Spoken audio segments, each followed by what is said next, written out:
يا ربي يا ربي إني أسألك العفو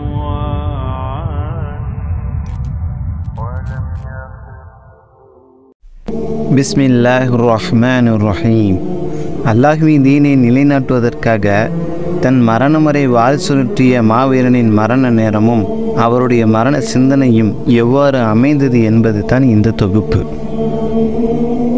இந்த வீரனின் தியாகத்தை குறித்தோ வீரத்தை குறித்தோ இவருடைய போர் யுக்தியை குறித்தோ அறியாதவர்கள் இருக்க மாட்டார்கள்.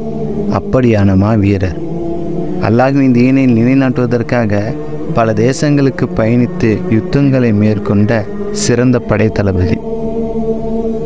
அல்லாஹ்வின் தூதரால் சிறந்த பட்டப்பெயருடன் அழைக்கப்பட்டவர் சைஃபுல்லா, அல்லாஹ்வின் போர்வாள் என்று. ஆம், நீங்கள் அறிந்திருப்பீர்கள், காலித் பின் வலீத் ரலியல்லாஹு அன்ஹு அவர்கள்தான். இஸ்லாமிய வரலாற்றில் காலித் ரலியல்லாஹு அன்ஹு அவர்களுக்கு தனி சிறப்பினம் உண்டு. இவர்களுடைய தோற்றம் உயரமான உறுதியான மலை போன்றும் பரந்த மார்புகளும் கச்சிதமாக குறிப்பிட்டு சொல்லும் கூர்மையான கழுகு போன்ற பார்வையும் தொலைநோக்கு சிந்தனையும் சிறந்த அறிவாற்றலும் நினைவாற்றலும் உள்ளவராவார்கள். பல்வேறு ஆயுதங்களை மிக நுணுக்கமாக பயன்படுத்த தெரிந்தவராவார். இவருக்கு நிகராக குதிரையேற்ற வீரரும் வாழ்வீச்சு திறமையும் உள்ளவர்கள் இல்லை என்று சொல்லும் அளவிற்கு வீரத்தின் விளைநிலமாக திகழ்ந்தார்கள். உஹது போர்க்களத்தில் எதிரிகளின் தரப்பில் இருந்து கொண்டு முஸ்லிம்களை கதிகலங்கச் செய்த காலித் ரலியல்லாஹு அன்ஹு அவர்கள் அல் முக்தா போரிலே முஸ்லிம்கள் தரப்பில் கலந்து கொண்டு இஸ்லாமிய எதிரிகளை கதிகலங்க வைத்து பெருமைக்குரியவர். தன்னுடைய தனித்திறமை மற்றும் போர் திட்டத்தின் காரணமாக ரோமர்களை புறமுதுகுட்டோடச் செய்து முஸ்லிம்களுக்கு மிகப்பெரிய வெற்றியை ஈட்டிக் கொடுத்தார்கள். ரோமும் பாரசீகமும் காலித் ரலியல்லாஹு அன்ஹு அவர்களின் படை வருகிறது என்ற செய்தி கேட்டவுடன் அவர்களின் கைகளில் இருந்த ஆயுதங்கள் ஆட்டம் காணும் அளவிற்கு எதிரிகளின் இதயத்தில் அச்சத்தை ஊட்டினார்கள்.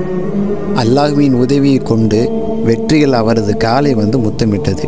அல்லாஹ்வின் மீது நம்பிக்கையும் தன் தீனியின் மீதுள்ள பற்றும் அவருடைய ஒவ்வொரு வெற்றிக்கும் காரணமாக அமைந்தது.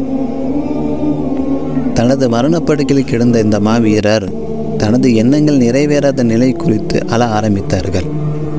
நான் எத்தனை போர்களில் கலந்து கொண்டிருப்பேன், எத்தனை வாள்களையும் அம்புகளையும் எனது உடல் சந்தித்தது.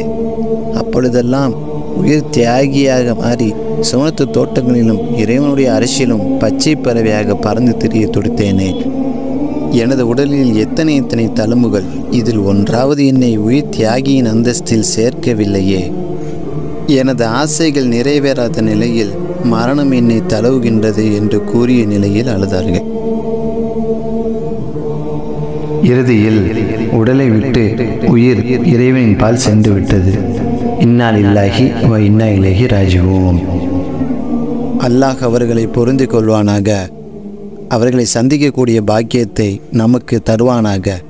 இன்று உம்மத்திற்கு அரங்கேறி இருக்கும் சொல்லனா துன்பங்களுக்கு காலித் ரலியல்லாஹு அன்ஹு அவர்களை போன்று சிறந்த தளபதிகளை கொண்டு முற்றுப்புள்ளி வைப்பானாக. யா ரப்பே, எங்களுடைய உள்ளத்தில் உள்ள வகனை அடியோடு அகற்றுவாயாக.